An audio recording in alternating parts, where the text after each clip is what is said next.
Hello gamers, ഇന്നത്തെ നമ്മുടെ ആദ്യത്തെ ഇൻഫോ എന്ന് പറയുന്നത് നമ്മളെ ബ്ലൈൻഡ് ജോക്കറിന് ഇതൊരു റെക്കോർഡ് ബ്രേക്കിംഗ് സൂപ്പർ ചാറ്റാണ് കഴിഞ്ഞ ലൈവിൽ കാണാനായിട്ട് സാധിച്ചത്. ഏകദേശം 4.5 ലക്ഷം രൂപയുടെ ടോട്ടൽ സൂപ്പർ ചാറ്റാണ് യൂട്യൂബ് ലൈവിൽ കിട്ടിയിട്ടുണ്ടായത്. നമുക്ക് ആ ഒരു മൊമെന്റ് ഒന്ന് കണ്ടു നോക്കാം. ഞാൻ എങ്ങനെ ഈ മാസത്തെ EMI അടുത്ത മാസം ആലോചിക്കും.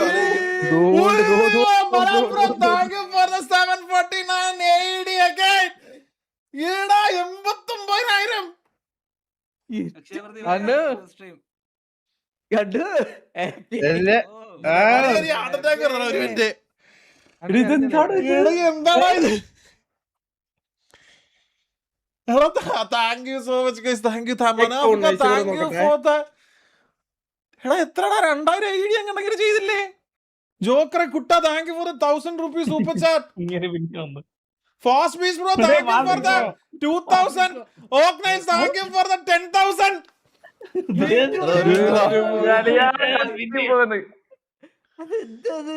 എന്താടാ ഇതൊക്കെ? The good dude who always comes back. ഓക്നൈസ് thank you. Fast bees thank you ഡാ. ജോക്കറെ മോനെ താങ്ക് യു സോ മച്ച്. ഒരു 300 ഗോളായെന്ന് തോന്നുന്നു. എടേ ഡിസേർവ് ചെയ്യുന്നുണ്ടോ ഒന്നും കാര്യം എനിക്ക് അറിയത്തില്ല. ബട്ട് എല്ലാരും ചെയ്യാൻ കാണിച്ച മനസ്സ് thank you guys. Thank you so fucking much guys.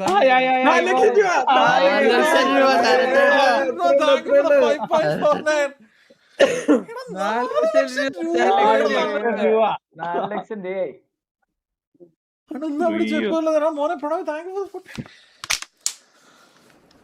അളിയാ.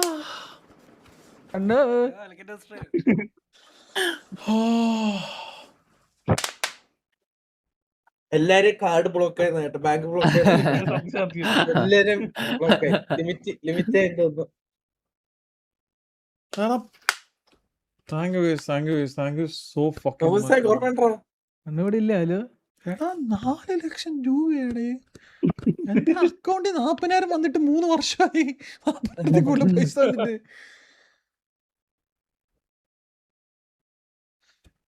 എടാ താങ്ക് യു സോ മച്ച് ടാ. Thank you so fucking much ടാ. നിങ്ങളൊരു സംഭവമാണ്, നിങ്ങൾക്ക് അറിയില്ല. എടാ thank you for the 179 rupees super chat. Deekshitha thank you four 179. എടാ ഞാൻ നിർത്തട്ടെടാ. എടാ മതി ഗൈസ്, നിങ്ങൾ സൂപ്പർ ചാറ്റ് ചെയ്ത് മതി guys. Thank you so much. Thank you so much. Thank you so much. എടാ എല്ലാവർക്കും heartfully once again thank you. Manaf bro, സീബം, ഈഗിള്, തീർത്ത കുഞ്ഞ, എല്ലാവർക്കും. പിന്നെ VPM Rambo bro, Safan bro, എല്ലാവർക്കും. പിന്നെ എല്ലാ super chat joker super chat ചെയ്ത എല്ലാവർക്കും താങ്ക് യുടാ. Thank you so much guys. Thank you so much. ഞാൻ കിക്ക് വരാം ഗൈസ്, ഒരു ഹാഫ് ആൻ അവർ ഗൈസ്. എല്ലാവർക്കും hope you guys enjoy the stream. ഞാൻ സ്ട്രീം പ്രത്യേകിച്ചൊന്നും ചെയ്തില്ല, ഞാൻ നിലവിളിക്കുക അല്ലാണ്ട്. ആൻഡ് ബ്ലൈൻഡ് ജോക്കറിന് കിട്ടിയ ഒരു സൂപ്പർ ചാറ്റിന് നമ്മളെ കാസ്ട്രോ റിയാക്ട് ചെയ്തിട്ടുണ്ടായിരുന്നു. നമ്മളെ ജോക്കിയുടെ സിറ്റുവേഷനും കാര്യങ്ങളൊക്കെ പറഞ്ഞുകൊണ്ട് അത് നമുക്കൊന്ന് കണ്ടു നോക്കാം. ജോക്കി 400K പോയല്ലോ.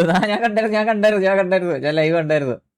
ഞാൻ കാണുന്ന ടൈമില് എനിക്കൊന്ന് ആദ്യം കണ്ടപ്പോൾ 200K ആയിരുന്നു. ഞാൻ പിന്നെ ഫുഡ് കഴിക്കായിരുന്നു ആ സമയത്ത് കണ്ട്. അത് കഴിഞ്ഞിട്ട് പിന്നെ കണ്ട സമയത്ത് 250K ആയിരുന്നു. ഏസ് അത് സത്യം പറഞ്ഞ ജോക്കിക്കും വെൽ ഡിസർവിംഗ് ആണ് അത് എമൗണ്ട് കിട്ടാനാണ്. കാരണം ജോക്കി ഒക്കെ ഇതേപോലെ തന്നെ ഭയങ്കര ഒരു ഡൗൺ ടൈമിൽ, അല്ലെങ്കിൽ അത്രയും ഫിനാൻഷ്യലി അത്രയും ഡൗൺ ആയിട്ട് നിൽക്കുന്ന ടൈമാണ്. സോ ആ സമയത്ത് ഇങ്ങനത്തെ ഒരു എമൗണ്ട് കിട്ടുക എന്ന് പറഞ്ഞു കഴിഞ്ഞാൽ ഭയങ്കര ഹെൽപ്ഫുൾ ആണ് സത്യം. അതിൽ യൂട്യൂബ് ഇതൊക്കെ പിടിച്ചിട്ട് എത്ര കിട്ടുന്നല്ലോ. പക്ഷെ എന്നാലും നമുക്ക് ഭയങ്കര സന്തോഷമാണ്. നമുക്ക് ഇങ്ങനെ കിട്ടുന്ന ടൈമിൽ ഭയങ്കര ഹാപ്പി ആയിരിക്കും. അപ്പോൾ അത് ജോക്കിക്കാണെങ്കിലും ഇത്രയും വലിയ എമൗണ്ട് കിട്ടുക എന്ന് പറഞ്ഞാലും നല്ല കാര്യമാണ്. കാരണം അത് ജോക്കിക്കാണ്ട് ഭയങ്കര ഹെൽപ്ഫുൾ. എനിക്കും പേഴ്സണലി അറിയുന്നതാണ് ജോക്കിയുടെ സിറ്റുവേഷനും കാര്യങ്ങളൊക്കെ. എന്നെ ഇടയ്ക്ക് വിളിക്കാറൊക്കെ ഉണ്ട് ജോക്കി, ഇങ്ങനെ ഈ ടാക്സിൻ്റെ ഇഷ്യൂ അങ്ങനെ ആയിട്ടൊക്കെ. അപ്പോൾ എനിക്കറിയാവുന്നതാണ്. അപ്പോൾ ഫിനാൻഷ്യലി ഇപ്പം എന്താ റീസെൻ്റ് ഫ്ലാറ്റ് കത്തിയെന്ന് പറഞ്ഞു, എൻ്റെ റൂം തീ പിടിച്ച് പറഞ്ഞിട്ടന്ന് ഇതായിരുന്നു. അപ്പോൾ ഫിനാൻഷ്യലി ഇങ്ങനെ ഡൗൺ ആയി നിൽക്കുന്ന സമയത്ത് ഇത്ര വലിയ എമൗണ്ട് കിട്ടുക പറഞ്ഞു കഴിഞ്ഞാൽ നിങ്ങൾ ആലോചിച്ചൊക്കെ ഭയങ്കര ഒരു ഇതായിരിക്കും. എന്തായാലും എനിക്കൊന്ന് മറ്റേ ഇതിലും ഭയങ്കര ഒരു റെക്കോർഡ് ബ്രേക്കിംഗ് ആയിരിക്കും ആ ഒരു സൂപ്പർ ചാറ്റ്. 400K അത് കൺഫേം കയറടാ. 4 lakh ഒരു സൂപ്പർ ചാറ്റ് എന്നൊക്കെ പറഞ്ഞു കഴിഞ്ഞാൽ ഒക്കെ മലയാളത്തിൽ അതൊരു റെക്കോർഡ് ബ്രേക്കിംഗ് ആയിരിക്കും.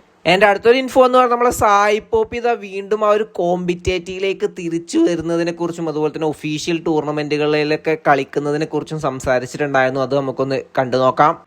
നൈസായിട്ട് നമുക്ക് നൈസായിട്ട് നമ്മൾ ഈ കളിക്കുന്ന ഒരു ടീം വെച്ചിട്ട് നമുക്ക് നൈസായിട്ട് ഒരു ഇത് വരുമ്പോഴുണ്ടല്ലോ, ഒരു ടൂർണമെന്റ് മീൻസ് ഈ BGS ഒഫീഷ്യൽ ഇതൊക്കെ വരുമല്ലോ. അപ്പോൾ നൈസായിട്ട് നമുക്ക് ക്ലാസിക് മാച്ച് കളിച്ച് നമുക്ക് ക്വാളിഫൈ ആവും, മനസ്സിലാവും. അപ്പോൾ നമ്മൾ ഈ സ്ഥിരം കളിക്കുന്ന ആൾക്കാർ ഒരു 4, ഇപ്പോൾ ഒരു ഷോ കൂടെ വന്നു കഴിഞ്ഞാൽ പിന്നെ ഉണ്ടല്ലോ, നമ്മളൊരു 4 പേര് കറക്റ്റായിട്ട് ആക്കിയിട്ട് നൈസായിട്ട് BGS ഒക്കെ വരുമ്പോൾ നൈസായിട്ട് ഇങ്ങനെ കളിച്ച് കയറാൻ നോക്കാം, മനസ്സിലാക്കണം. അങ്ങനെയുള്ള കളിച്ച് നോക്കുമ്പോൾ അടിപൊളിയായിരിക്കും കേട്ടോ, അല്ലേ? ഡെഡിക്കേഷനുള്ള പ്ലേയേഴ്സ് ഇതിനകത്തുണ്ടെങ്കിൽ ഒരു കെയർ വേണമെങ്കിലും അറിയത്തില്ല, ഭയങ്കര ചാൻസ് ഭയങ്കര ഇതാണ്, അതൊരു നൈസ് സാധനമായിരിക്കും. കാശിയാണെങ്കിൽ കുറച്ചും കൂടെ ഇതായല്ലോ, മനസ്സിലായോ, കുറച്ച് വലുതായല്ലോ. അപ്പോൾ ഇത്തിരി എനിക്ക് കുറച്ചുകൂടെ ദിവസമൊക്കെ കുറച്ചും കൂടെ നാളും കഴിയുമ്പോൾ എനിക്ക് കുറച്ചുകൂടെ ടൈം കിട്ടും ഗെയിം കളിക്കാൻ, മനസ്സിലായോ. അപ്പോൾ ഈ ക്ലാസിക് ഗെയിമിൽ ഇതൊന്നും വിടത്തൊന്നുമില്ല, പക്ഷെ അല്ലാണ്ട് ഇടയ്ക്കൊന്നും സ്ക്രിംസും ചെറുതായിട്ടൊക്കെ ഐസ് കളഞ്ഞ്. എൻ്റെ അടുത്തൊരു ഇൻഫോ എന്ന് പറഞ്ഞാൽ RPയിലെ ഗാങ്ങായ TGA പ്ലെയറിനെ ബാൻ ആക്കിയിട്ടുണ്ടായിരുന്നു. അത് നമ്മളെ TVA ഒഫീഷ്യലി ഇൻസ്റ്റാഗ്രാമിൽ ഷെയർ ചെയ്തിട്ടുണ്ടായിരുന്നു, TGA ഡൊമിനിക്കിനെ ബാൻ ആക്കിയത്. അതിൻ്റെ റീസണും അതിൽ മെൻഷൻ ചെയ്തിട്ടുണ്ടായിരുന്നു. മറ്റൊരു പ്ലെയറുടെ OC പേഴ്സണൽ ഹെൽത്ത് ഇഷ്യൂസും കാര്യങ്ങളൊക്കെ പറഞ്ഞുകൊണ്ട് ട്രിഗർ ചെയ്യിപ്പിച്ചു. അതുപോലെ തന്നെ ഡയറക്റ്റ്ലി ഇൻഡയറക്റ്റ്ലി മറ്റൊരു പ്ലെയറുടെ ഫാമിലി അതേപോലെ OC ലൈഫും കാര്യങ്ങളൊക്കെ ഇതിലേക്ക് കൊണ്ടുവന്നു എന്നുള്ള ആ ഒരു റീസൺ കൊണ്ടാണ് ഈ ഒരു പ്ലെയറിനെ ബാൻ ചെയ്തിട്ടുള്ളത്. ആൻഡ് ഈ ഒരു പ്ലെയറിനെ ബാൻ ചെയ്തത് റിവോക്ക് ചെയ്യുകയാണെങ്കിൽ ഇതിനെ എഫക്റ്റ് ചെയ്ത ആൾ തീരുമാനിച്ചു കഴിഞ്ഞാൽ ഇത് റിവോക്ക് ആക്കാൻ പറ്റും എന്നുള്ള രീതിയിലും അതിൽ മെൻഷൻ ചെയ്തിട്ടുണ്ടായിരുന്നു. ആൻഡ് TV ഇട്ട ആ ഒരു സ്റ്റോറിയിൽ അതിൻ്റെ ഒപ്പം തന്നെ നൗ സ്റ്റാർട്ട് ക്രൈയിങ് ഇത് TVA സെർവർ ആണ് എന്ന് പറഞ്ഞിട്ടൊരു സാധനം കൂടി മെൻഷൻ ചെയ്തിട്ടുണ്ടായിരുന്നു. ആൻഡ് അതിനുശേഷം മറ്റൊരു സ്റ്റോറിയും കൂടിയും TVA ഇൻസ്റ്റാഗ്രാമിൽ ഷെയർ ചെയ്തിട്ടുണ്ടായിരുന്നു. അതിൽ പറയുന്നത് ഒരു പർട്ടിക്കുലർ പ്ലെയറുടെ കരിയർ ഡിസ്ട്രോയ് ചെയ്യാനുള്ള ഇന്റൻഷൻ ഒന്നും ഞങ്ങൾക്കില്ല, അതുകൊണ്ട് TGA ഡ്രാക്കിന്റെ ബാൻ ഞാൻ ലെഫ്റ്റ് ചെയ്ത് കൊടുക്കുകയാണ് എന്ന് പറഞ്ഞിട്ട് അതിനുള്ള റീസണും അവിടെ പറഞ്ഞിട്ടുണ്ടായിരുന്നു. 3 days മുമ്പാണ് ഒരു അണ്ടർ റേറ്റഡ് ഗാങ്ങിൽ നിന്നും TGAയിലേക്ക് വന്നത്, അതുകൊണ്ടാണ് ഈ ഒരു പ്ലെയറുടെ ബാൻ ഒഴിവാക്കി കൊടുത്തത്. ബാക്കിയുള്ള പ്ലെയേഴ്സ് OC ഡ്രാഗ് ആക്കിയത് കൊണ്ട് അവരുടെ ഈ ഒരു ബാന് ലിഫ്റ്റ് ആക്കാൻ താല്പര്യമില്ല എന്നുള്ള രീതിയിലും and hope you never gonna repeat this എന്ന് പറഞ്ഞിട്ടൊരു സ്റ്റോറിയും കൂടി ഇട്ടിട്ടുണ്ടായിരുന്നു. എന്തായാലും TGA TV ഇഷ്യൂ അങ്ങനെ പോയിക്കൊണ്ടിരിക്കുന്നുണ്ട്. അപ്പം ഇന്നത്തെ വീഡിയോ ഇത്രേ ഉള്ളൂ. അടുത്ത വീഡിയോസ് വരുന്നവരെ ബൈ ഗൈസ്.